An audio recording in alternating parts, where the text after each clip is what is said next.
It's totally understandable that anxiety is on the rise. It's totally understandable that we are living in a time of mental health crisis. We've just been through a global pandemic. We had an economic crisis. There was war in Europe, and no one knew which side was up and which side was down. And the things that we used to rely upon, the institutions we would rely upon as never changing, were all seemingly shifting and changing. So I guess my question is, what does Jesus have to say about anxiety? Jesus at the back end of John, in John 14, says to his young guys who are going through crisis, do not be upset.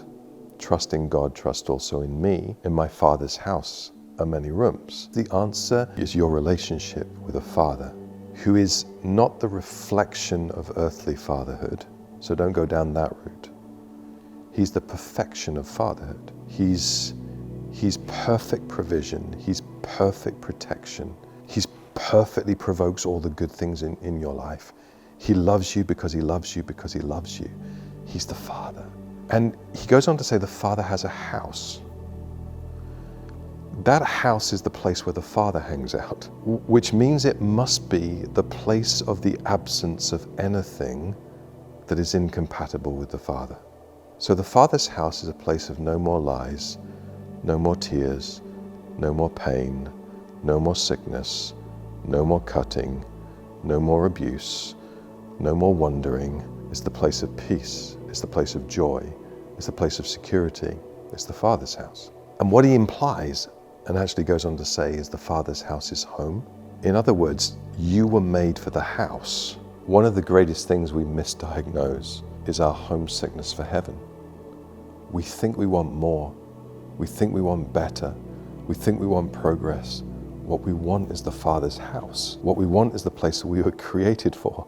We always feel dissonant with the world that we're living in until we're living in and out of the Father's house, because we were made for heaven. Understand that there is an ultimate place and space that he hangs out, and to live in and out of the house. To live in the security of being centered in the fact that he loves you, and therefore nothing that can come against you can compete with the fact that he loves you, that he's for you, that he's never going to leave you, that he's never going to abandon you, that all the qualities of God that we read about in Scripture come in the skin of a Father who just adores you. Jesus says, I'm the way to the house.